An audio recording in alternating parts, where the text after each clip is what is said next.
모든 직책 내려놓고 손 떼.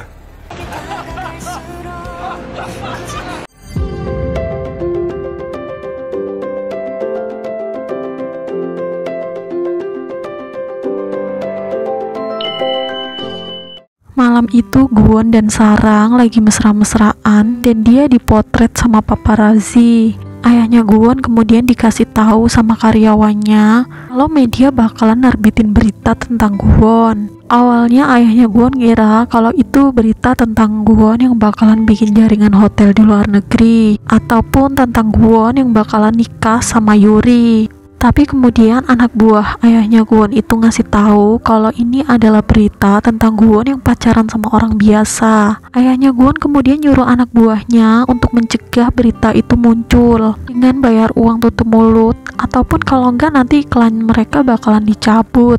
Tapi Hwaran nelpon media dan dia bilang dia bakalan bayar 2 kali lipat dari ayahnya asalkan berita itu tetap terbit. Berita itu udah nyebar di seluruh hotel. Bahkan karyawan-karyawan King The Land juga penasaran siapa perempuan itu. Dan kalau dilihat-lihat, perempuan itu mirip Sarang. Dengar berita itu, Sarang langsung nyamperin Gwon. Dia khawatir sama Gwon. Mereka kemudian saling nyemangatin satu sama lain. Gak lama kemudian, Sang-sik dateng. Sang-sik ngomong sama Gwon kalau itu mungkin aja ulah Hwaran. Awalnya Gwon gak percaya dan bilang sama Sang-sik untuk gak asal nuduh. Tapi kemudian Sang-sik cerita kalau beberapa hari lalu Hwaran manggil Sang-sik.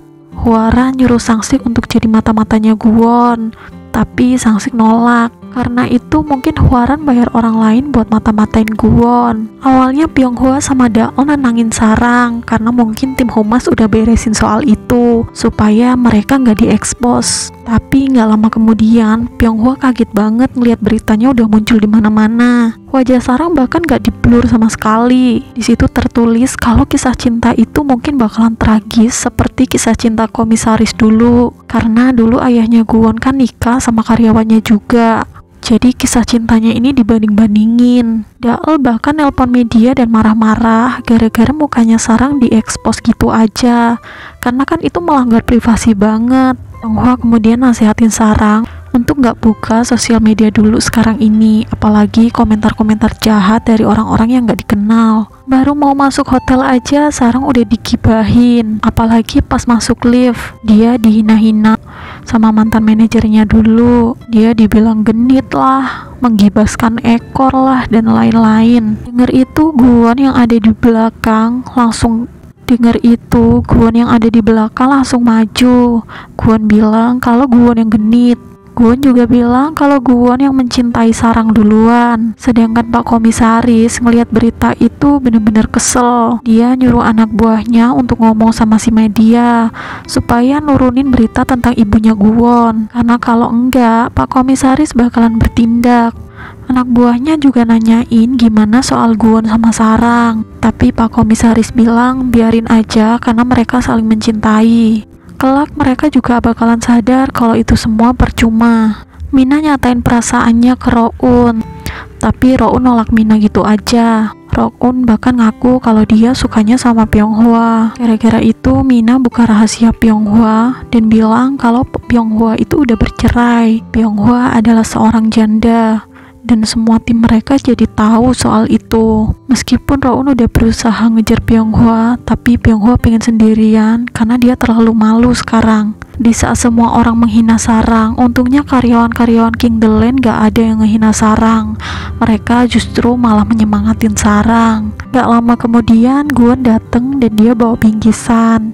Dia juga ngomong sama teman-temannya Sarang kalau dia nitip Sarang. Sementara sekarang ini Hwaran lagi ngumpul sama para direksi. Mereka lagi ngomongin soal berita tentang Gwon. Rencananya para direksi mau ngomong sama Pak Komisaris kalau mereka nggak setuju Gwon jadi direktur utama. Tapi nggak lama kemudian Pak Komisaris itu dateng. Dia nanyain ternyata selama ini ada rapat tanpa sepengetahuannya. Dia juga langsung tahu kalau berita tentang Gwon itu ternyata adalah ulahnya Hwaran. Karena itu dia langsung nyuruh Hwaran untuk lepas tangan soal hotel. Dan karena itu Hwaran marah banget. Hwaran ngerasa kalau ayahnya tuh nggak pernah nganggep dia. Ayahnya cuma peduli sama Gwon. Abis itu Hwaran langsung pergi. Dia inget masa kecilnya dulu, waktu dia dapat penghargaan dari sekolah. Niatnya dia pengen nunjukin sama ayahnya, tapi saat itu ayahnya lagi main sama Gwon sama ibu tirinya. Karena itu dia marah banget dan malah nyobek penghargaan itu. Semenjak itu dia jadi iri dan dengki sama Gwon. Gwon sama Sarang kemudian pergi ke rumah neneknya Sarang. Neneknya Sarang juga udah tahu soal berita itu. Gak lama kemudian temen neneknya Sarang dateng. Dan dia tuh langsung nelpon temen-temennya yang lain supaya datang ke rumah neneknya Sarang, karena di situ kan ada Gwon. Sampai sana mereka langsung minta foto bareng, tanda tangan, bahkan ucapan-ucapan gitu ke Gwon. Karena Gwon adalah seorang konglomerat. Sarang, Gwon, dan juga neneknya Sarang kemudian foto bareng. Sedangkan sekarang ini suaminya Daol berubah jadi babu. Dulu kan Daol yang selalu jadi babu. Sekarang semuanya berubah. Gak lama kemudian mertuanya Daol dateng. Awalnya mereka kaget kok anaknya dijadiin babu. Tapi Daol kemudian jelasin semuanya. Dan kemudian mertuanya Daol ngedukung Daol. Gwon kemudian ngobrol sama ayahnya. Ayahnya nyuruh Gwon untuk pergi sendiri ke luar negeri untuk nyelesain soal jaringan Hotel King. Keesokan harinya Pak Komisaris nemuin Sarang. Dia ngomong sama Sarang kalau dia nggak akan maksa mereka buat putus karena mereka udah sama-sama dewasa. Tapi sementara ini dia minta Sarang untuk nenangin diri dulu, sembari mutusin apa yang paling tepat buat mereka berdua. Gwon kemudian ngasih tahu Sarang kalau dia bakalan pergi ke luar negeri selama 3 minggu. Karena itu Gwon ngajakin Sarang buat main. Gwon kemudian ngajakin Sarang ke taman bermain. Mereka bahkan pakai baju ala-ala SMA gitu. Mereka mainin banyak permainan di sana. Tiba waktunya Gwon berangkat ke luar negeri. Sarang pun packing-packing dan pergi naik bis. Ternyata Sarang sampai di sebuah penginapan Hotel King. Pas masuk dia ketemu sama Byul, seniornya dulu waktu pertama kali dia kerja di Hotel King di Seoul. Byul bilang tempat ini adalah tempat pelanggar terburuk. Dan Byul dimutasi ke penginapan itu gara-gara dia ngegibahin Hwaran.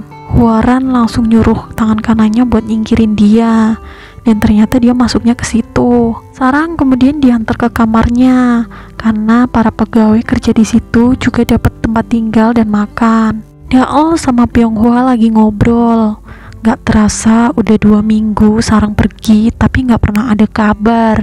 Tiap kali ditelepon juga Sarang jarang ngangkat karena dia sibuk. Ternyata sebelum pergi Pyonghwa sempat ngomong sama Sarang. Waktu itu Sarang ngakunya dia mau dinas.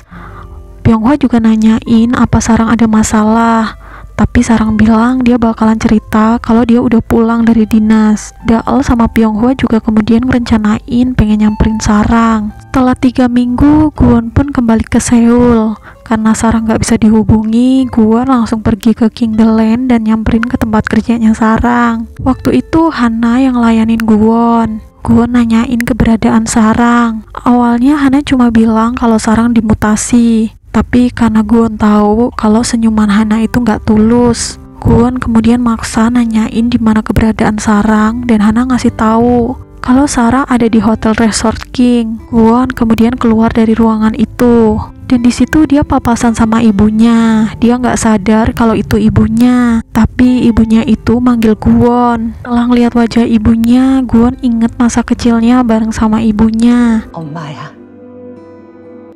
Dan alur cerita film Kingdeland episode 14 pun telah selesai. Gimana nih menurut kalian? Seru banget kan ceritanya? Next, aku bakalan ceritain episode selanjutnya. Stay tune terus ya. Tapi sebelum aku close videonya, aku mau minta tolong nih sama kalian untuk klik tombol like, subscribe, dan nyalain lonceng notifikasinya biar kalian gak ketinggalan video terbaru dari aku selanjutnya. Oh iya, dan kalau ada film yang kalian pengen aku ceritain, tulis di kolom komentar ya. Makasih yang udah menonton, bye bye.